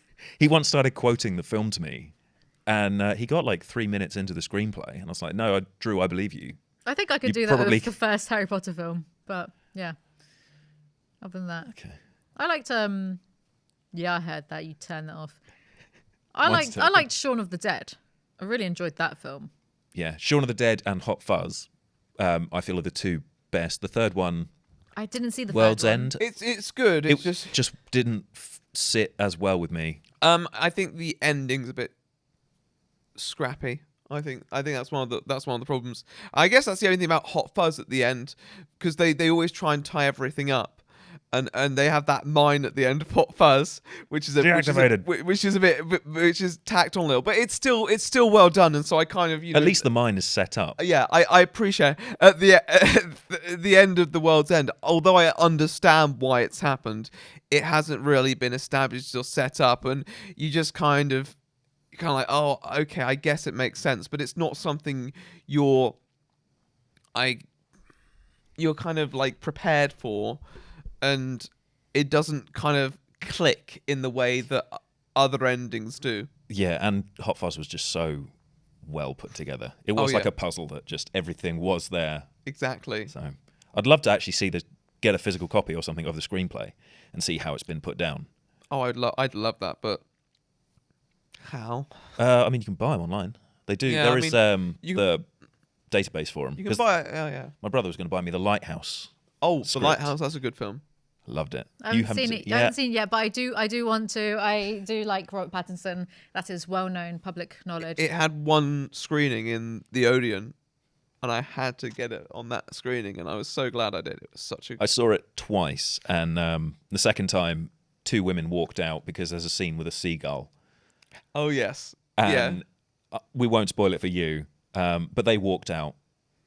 And I said, come on. Wimps. Come on. They come never on. grew up reading magazines. No appreciation for how realistic that seagull cinema. Yeah. I mean, Robert Eggers is quite famous for getting everything really authentic. So I was like, that could have been a real bird, maybe. I don't know. They were probably upset that it wasn't CG. They probably just wanted fucking really got Woody Woodpecker to turn up. Are you doing a mustache out of your hair? No, I was smelling my hair. Okay. It smells a little bit like bonfire. It's quite nice. Oh, okay. That's good. Good Yeah. for you. Can't get over how Thank good you. you I'm look in glad that. too. But no, because you're interested in making your own sort of films. Yeah, and stuff, yeah. aren't you? I would love to at some point. Do you have any ideas for what you'd want to start with? Because obviously you'd probably want to go smaller. Yeah, first. I want to start off with a TV series. That's not smaller. It's not smaller, but it's, I think, more realistic, because you can, I think, in a way, there is a bit more of a platform to work with, and you can reach out to studios that are a bit more, I guess that probably may be more likely to hear your ideas out if you have confidence in them. And there is an idea in the works that I have confidence in, that I have had like calls to discuss and have basically conceptualized and worked on various plot lines. I won't say too much else about it, but I guess it feels more realistic. We talked about People Just Do Nothing. There are lots of other like TV shows like the kind of like, I guess, feel a bit more low key, but still you can really appreciate them. This Country is another one that I really enjoy. If you haven't seen that one and you like People Just Do Nothing, you got to watch This Country as well. Mm-hmm.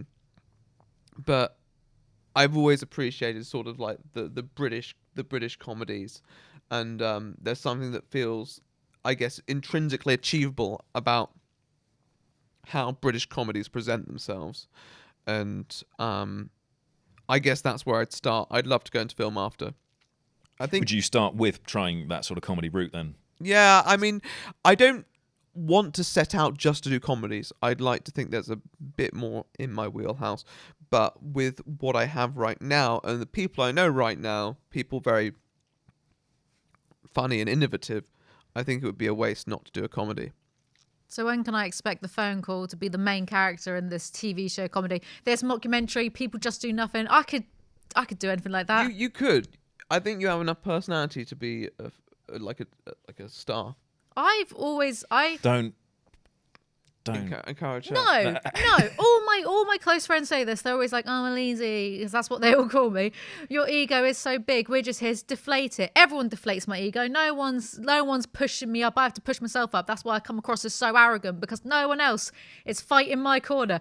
What do you want? I'll support you. I'm not going to stand here and go, "You're basically a star." I could be.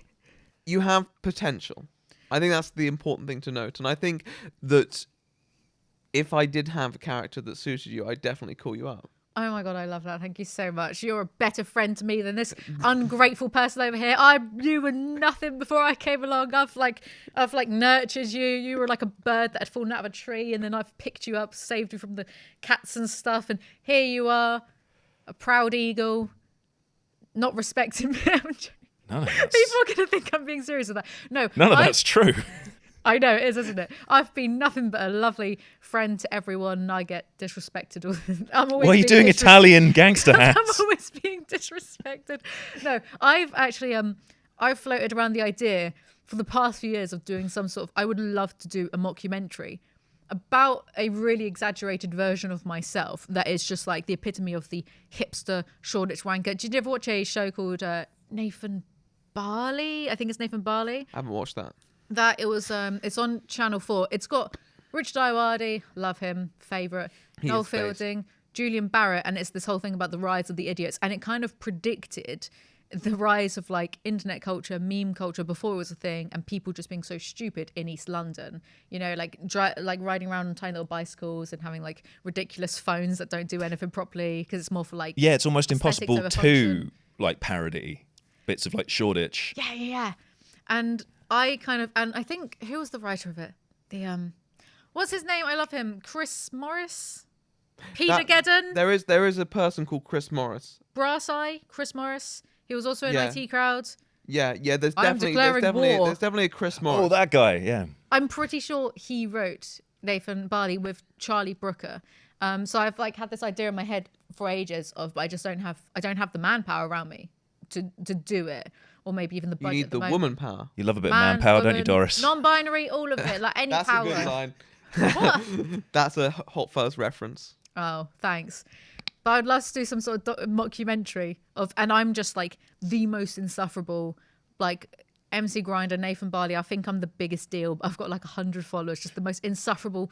I think to be mockumentary fair, could be taken seriously as well, actually. To be fair, I don't think we need a mockumentary for that one. We could just do a documentary. Well, I used to be a lot worse. And by that, I mean several years ago, me and my best mate, the Simpsons person, who, by the way, for watchers of the channel, I've done videos with this person before. He's the same person I did the rating Pokemon. And the tinfoil hats. And the tinfoil hats. We, because we used to live together. And the first episode of this podcast as well. Oh, yeah, I forgot that was a thing. We we would go around on like non-motorized scooters, because motorized scooters weren't a thing at the time, like kick scooters. We looked like we would dress stupid and just sort of go around Shoreditch on little kick scooters, acting like we were the Hells Angels of East London. We were just like living memes and caricatures. So I'd like to embody that, because I've calmed down a lot now. So I'd love to maybe we should write something together. We should write a mockumentary. I'd be down for that. Amazing. This podcast is Done. paying for itself. Not you. You were being dismissive and nasty. You can go sit in the corridor with James Corden, Ben Shapiro, and whoever else I don't like today. Fine. James Corden and Ben Shapiro are my friends now. Make a mockumentary of them. You'll be sorry when Shoreditch floods. You can't come on our houseboat. Actually, okay, she can just sell it. You with your gills. If anyone here was going to be able to evolve gills, it would be me. I'm not arguing that. Shall we do this little game that me and the aforementioned best mate the Matt Morgan to my Russell Brand came up with? Carl Little game. Pilkington to your... Ricky Gervais. Warwick Davis. Oh, he's all right. He's nice. He was in that film Willow. Warwick Davis? Warwick Davis and Willow. Yeah, Johnny Depp made him dance in the toilet. And No, Willow, the film that came out like 20 odd years ago. Because I watched it when I was a kid. Yeah, It scared me. I know. But Warwick Davis, the guy who played Willow. Why'd you laugh and go, I know, you didn't know me when I was a kid, you weirdo. No, I'm saying... I wouldn't have wanted to either. I've seen your oldest videos now. What do you mean by that? You sent me some unlisted ones. And they're hard to get through. I was lovely. I was the same in college, just a bit dafter. So this is a game that I am calling Who Has the More Right Opinions? The right opinion or Rob? It feels Because like this should be Rob set. is very opinionated. He has an opinion on everything. You'll come to notice this in time. Grit I in my feel like teeth. I've already noticed this. So what's going to happen is I'm going to give you essentially a glorified this or that. And you're going to pick one, explain why, and then this is very biased, I'm going to judge which is the best based on my personal preferences. And then the winner is of my choosing. So, this or that. Question 1. Not even a question, really. Statement 1. Coke or Pepsi?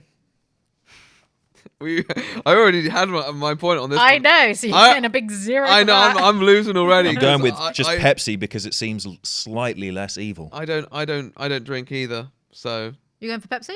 Yeah. I like Pepsi. It's sweeter. It's nicer. Oh, you did the taste test. Yeah. and What got I it must say right. was a very funny and clever video. Fuck you. Marmite, love or hate? hate. Why? It's just shit. I really don't like Marmite. You don't like a dark yeast extract? What's wrong with you, man? I think you just explained it yourself, really. Asked and answered. Marmite's great. You're ruining my chances of getting a Marmite sponsorship over here. Do you actually like Marmite? I love Marmite. You're just saying that to No, get I on my love good Marmite. side. Yeah, he's being contrarian. Don't trust him. Yes. I'm just letting you answer so he because you're the might guest. get like a little cross just for that. 'Cause He's, I he's know wait- this he's game. waiting for me. He's waiting for me to answer, and then he's judging your reaction. I use right. Marmite. I use Marmite in like cooking. In what? That sounded ominous. I use Marmite for what? I use Marmite in cook. What do you cook with You can, Marmite? if you're making like a vegan bolognese, you can. It just like adds a layer of. I've done that. He's not talking shit on this one, but you're going to have to go next for the next one. Okay. Early season or late season Simpsons? Early seasons. Early season. Well, everyone's gonna. That's not a fair I question. literally We're all don't. gonna answer the same Much way. more, I didn't write that. My mate did. Much more- through me through the phone. much more depth, and just generally better and funnier. I mean, Relatable scenarios. yes. I guess they and- ran out of those in the end. Well, they did. They just insert lame references, and it's just, haha, what happens if we put Homer Simpson in Inception? That would be funny. Is that a thing that happened? I don't think so, but I'm just speaking Don't give hypothetically. Matt Groening any ideas. I mean, it's basically just that. It's just pop culture crap nowadays. I like how you've sat up to really engage with this. I It is engaging. I mean, This is the fun section. part of the problem is that I lack energy in certain positions currently, so I have to sit up, and I'd actually be sitting more forward than I would ideally, but this is the best that I'm going to be right now, so I'm trying to engage. Sounds like all your energy's fucked up behind one of your chakras there. Yeah, no, my wanna get that energy unbunged. is completely fucked, so I've read more of those spiritual magazines after last week. I'm well into my Well, crystals what you now. do with your time is up to your choosing. Football or literally anything else. Oh, literally anything else. I mean, there are things that I like more than football. A lot of things that I like more than football, but like I guess I go for literally anything else. But I still wouldn't. I don't dislike football.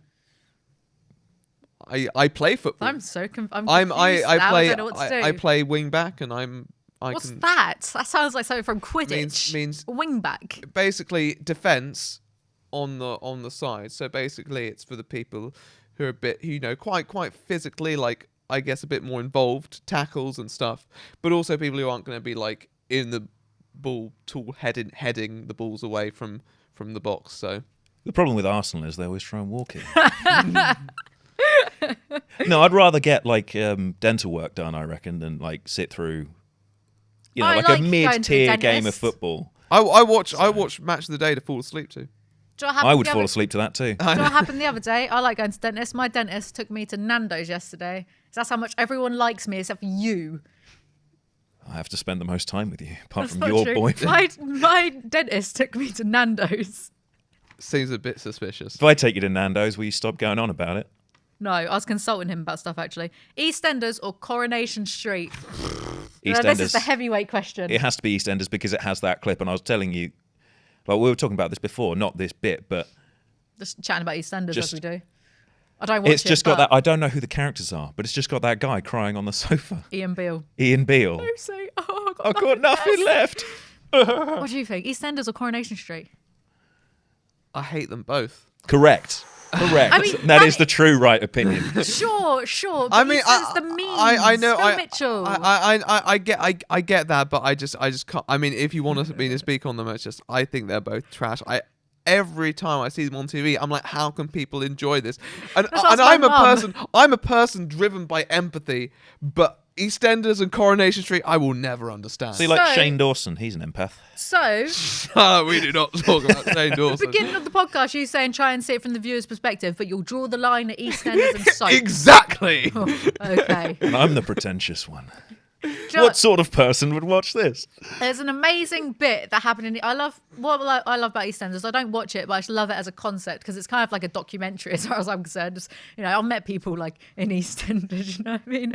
And what I love so much about it is just how very, very dramatic it is. Like YouTubers, Nico Avocado, nothing on EastEnders. Phil Mitchell does crack once, and a week later he's lost like 5 stone and he's ripping up mattresses, being like, "Where's the crack?" And Billy Mitchell comes in, being you're enjoying this, being like, "Phil, you need help," and Phil Mitchell's like, "What I need is crack."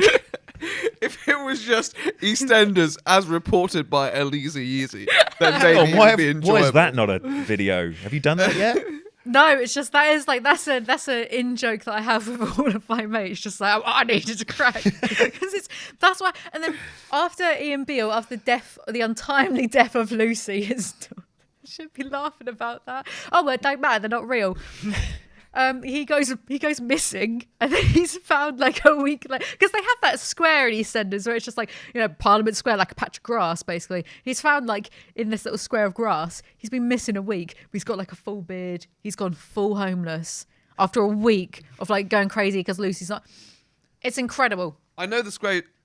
It's St Albert Square, isn't it? Something like that. Yeah, it's just a patch of grass with like a few trees, and he's been hiding behind a tree for a week. Albert Square. Starting to think people weren't that keen on actually finding him. Yeah. Is that him? No, don't look. Don't look. Just let him go behind the tree again. This is a good one. Have you ever seen The Walking Dead? No. Well, don't worry, because you can answer this anyway. Okay. Negan or Glenn? Well, bash me in the head and call me Glenn. It's Jeffrey Dean Morgan, who should come on this podcast. Negan. ASAP. I'm going Negan. I'm just going to go Glenn because I relate to him more getting bashed in. Negan did nothing. I love Negan and Jeffrey Dean Morgan. The ALIZEE YEEZY Show, this podcast, or the Joe Rogan Experience. Oh, is that real laugh? Did I elicit actual laughter from Rob? I feel so validated. Oh, yes. What, you're gonna pick a Joe Rogan, obviously. Oh hell no! I can't. No, I can't give him credit. It's got to be this one, the one that I'm in. What an arsehole that makes me look. I don't care. I'll take the hit. I'm not watching his show. What do you think, Jim Bob? Well, I This or that? don't want to pander to you, so I'll say the Joe Rogan experience. Wrong answer. But it is an opinion. That's quite a strong opinion to disrespect again with the disrespect everyone brings to me. Disrespect me on my own show. But why is it better? Against my mortal enemy? He can come on the podcast. He's all right, I'm sure. But why is it better? Well, it's not better, but it's like that's not. Well, that's an opinion based off nothing. It's then. not. Remember the game we were playing earlier, based or cringed? That is pretty ballsy and base. So I'll give you a point for that actually, because that's disrespect me to my face. And yet I do that all the time. Onision or Shane Dawson? Onision. Really? He's terrifying, whereas Shane Dawson is just like Pathetic. a pathetic, like. I'm confused by my own system here. So are we saying who we prefer? Oh no! He was saying Onision as an establishing Pause. comment. Yeah. He was being dramatic. So yeah. Onision is despicable. Yes, this is true. Yeah, like I'm not saying he's a better yeah. person. I'm No, just saying I find him more interesting. Shane Dawson is just a waste of time. I think the thing about Shane Dawson. I mean, I've been catching up on this for a situation that I'm guesting in another video on. Is that I don't know what he stands for, and so you just kind of left it at like ends with at odds and ends with Shane Dawson, and I find his whole demeanor so bizarre. I don't understand Shane Dawson. I feel like I have a better understanding of Onision, but I'd still pick Shane Dawson if I had to choose between the two, because I'd say that Shane Dawson is probably capable of doing more good than Onision. When you say choose between the two, what are we choosing them for? Because don't- firing I them out of a don't- cannon into the Atlantic. This is the point of the thing. She just gives us statements, and we have to choose. We can choose it for the worst reasons possible, but you've got to choose something. I didn't come up with this by myself. Came up with this with Yeah, I that think Simpson brains buffoon of mine. So Yeah. I don't know. I think I was just writing things for the sake of Shane Dawson is just a slug of a man who just cries and falls apart and makes little weepy videos. What a piece of shit. Onision, creep, predator, but you can get something interesting out of that. And you'd feel more on edge. Like, it's more of an experience to be around him than, I'm sad and a millionaire. Onision thrill. So, Onision wins. And also, he'd probably... he's just more fascinating. I'm going to just give everyone a point for that because I'm confused. Here's a good one. I wrote this. So, yeah, it's going to be good. Okay. Nick or Orlin? Nico Avocado or his husband Orlin? I don't think this game actually makes any sense. The It more I sure think doesn't. about it. You're barely you're holding back some rage over there, so we're gonna. I'm going to say all in, I'm going to say all in as well. just to reduce harm. Do you know, I'm going to disagree with both of you. I would. Oh, I wonder why. I wonder why. A biggest fan of the ALIZEE YEEZY channel, Nico Avocado. Ours is producer on a video. It doesn't mean anything. He just put my name in the credits a few times. You're biased. And finally, kiwi pizza or peas and mayonnaise pizza. I haven't had either one. Sorry, are you putting No, these are things. I've not invented these this. are things. kiwi on a pizza? Kiwi on a pizza. I'm not Or- familiar with kiwi on a pizza, or but peas and mayonnaise on a no, pizza. No, wait. Is kiwi on a pizza? Is that a thing? it might be. Did It I probably make it is. up? Are you thinking of pineapple on a pizza? No, because it's worse. No, but no, there's a meme where it's like There is. pineapple lovers and haters who got to come together to fight the ultimate. Banana on a pizza. Banana. There is a banana one. They do that in Sweden. There is kiwi pizza. I believe there is kiwi pizza, and I believe you. And there's definitely peas and mayonnaise on pizza. That Yeah, I've seen pictures of that. That is disturbing. Peas and mayonnaise makes more sense to me just because it's savoury. I And mean- the mayonnaise would cover up a lot of the... I think once again the problem comes down to the kiwi juices and how it would combine with the other parts of the pizza. But I don't know. I can see peas and mayonnaise being pretty sickening. and I feel like I'd have a harder time getting through a peas and mayonnaise pizza than a kiwi pizza. So as much as I hate them both, I'd probably go for kiwi pizza on balance. No, I'm sticking with peas and mayo. I like peas, but I don't like mushy peas, and I don't like peas and mayonnaise. I don't even like the word pizza. mushy to describe them. It sounds too much like it's too onomatopoeic. I did have some mushy peas once, and they were nice, but most mushy peas I have are disgusting. I think peas and mayo makes sense on a pizza. And Plus therefore with it should be kiwis- allowed. Kiwis might even burn the cheese, depending on how acidic it is. Well, with kiwis, you get the little like seeds as well, so that Yeah. might be unpleasant mixing with the cheese. Okay, fine. The winner of this game that I made up not very well is Rob. You have a lot of opinions, and you should probably, I don't know, say something about that. This is a fix. This is rigged. I'm sorry. You already had the title in mind. I was going to lose from the start. That's You not should true. be I sorry. wanted you to win. I thought the right opinion. I thought you would have the right opinions. I don't know how Rob won. We'll fix that in editing, I He was guess. probably appealing to my. He knows my nature quite well, so he was probably appealing to that. I deliberately went against you on the Jeffrey I Dean Morgan. I demand a recount. Actually, There's a You can do recount. that. I'm You're pretty holding sure the I won page. big. I won big, and I won by a lot. unfortunately, it seems that Rob has won. He has more opinions. Stop the count. Than the right Stop opinion. the count. I'm sorry. Stop the count. It's all right. You've still got more subscribers than I do for now. I'll stop the count on that one as well. I do actually, whilst I have my notebook here, I do see that I have a question, and it's from my friend who Okay. made this with Your me. friend who's not here that you just pointed to. Over there in that direction in London somewhere, probably watching more Simpsons or Nico Avocado. He wanted to ask you personally, what's so great about Great Western Railway? What an arsehole. Nothing. It's all just a name. Great Western Railway is about as great as British gas is British. You truly do have an opinion on everything. It's wonderful. Do you Okay. have any plans on making anything longer than the Nico Avocado 4.5 hour long video? I can't get over it. I sent that one to my mum as well, and I think my mum actually watched all of it, like in 30-minute segments. She watched more of it than I did. That's smarter, though. Break it down. Yeah.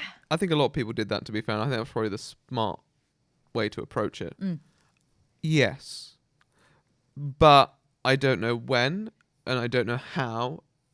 I didn't make the Nick Avocado video with the intent of it being 4.5 hours. I always approach my videos with the same sort of mantra. I kind of just approach it. I'll see what comes of it. When a video ends up being that long, it's not by design. I don't plan the length of my videos in advance. Sometimes I'll pick a topic because I think it'll be shorter.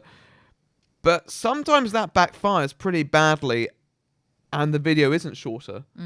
And so I don't really know what to expect. I kind of think that down the line I will make a longer video. And I kind of do want to make one just for the hell of it. But I'm not going to force a video to be longer than I think it should be. And it's one of those things that you just have to wait for. You just have to kind of wait to come to you. What And about like a 6-hour long video on the cultural significance of Hot Fuzz? Do you reckon you could do that? I could, but I doubt it would be the sort of video that I published on my Right Opinion channel. I think that the topic that would probably yield the longest video would be maybe Trisha Paytas. Ooh, interesting. I have no plans to do a video on her as of right now, but it's definitely something that I've noted down, and it's certainly not out of the question. There's a lot there. There is a considering lot on Trisha Paytas. Trisha will often put up daily videos exceeding an hour, complaining about, I don't know, what is this week, Ethan Klein again for the 50th time or so. There's a lot there. Good luck to you. Oh, thank you. I'll definitely need it. Oh, God, that just sounds appalling. I feel bad for you, like, preemptively. But no, you So- seem like you can get through it. It's the life I chose.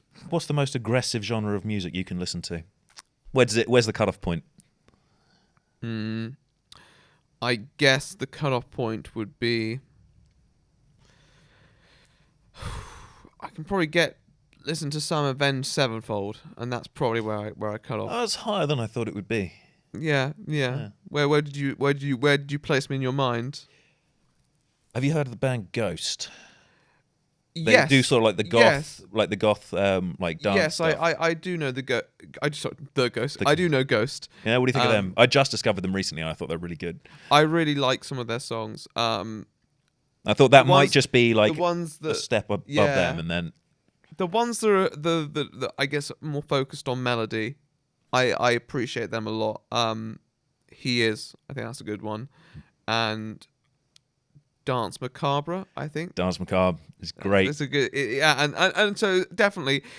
Well, I follow a lot of music critics, and so if they recommend something, I'll typically listen to it as long as it's not like completely like death metal.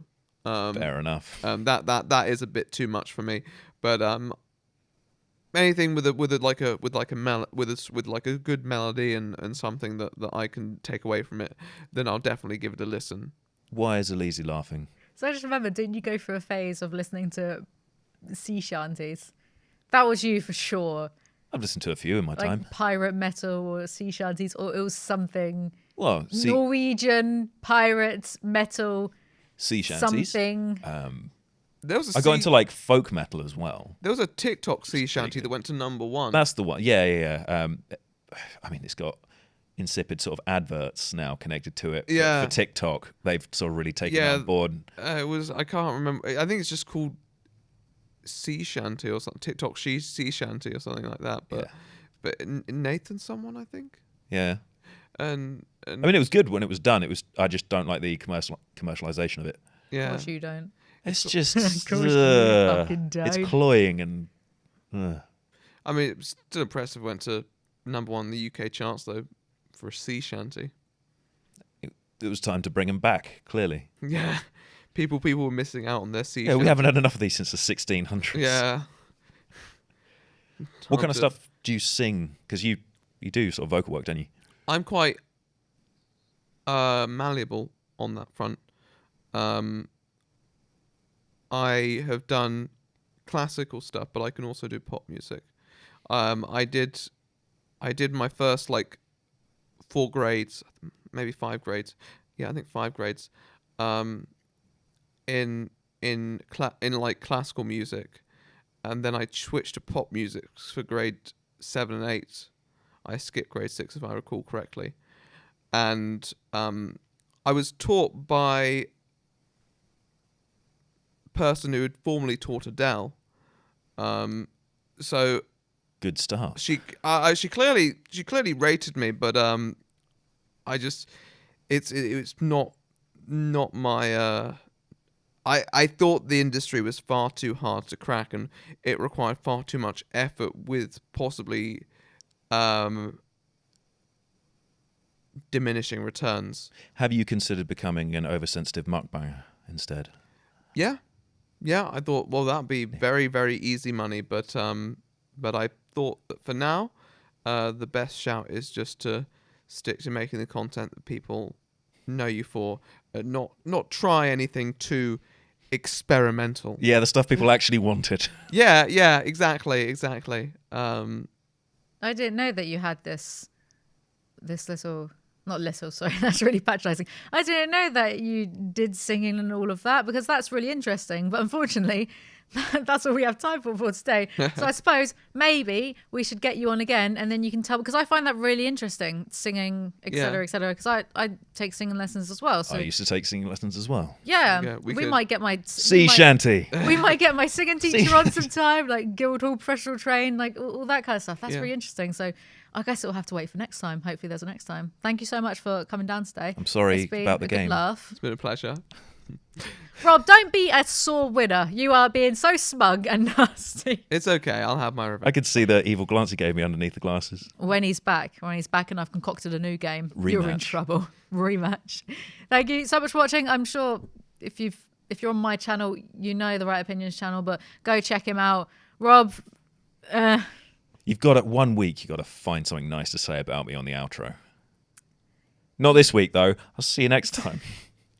And thank you guys so much for watching, listening with your ear holes, whatever. Like, comment, subscribe, follow on Spotify and iTunes. And I'll see you guys next week, maybe. Bye.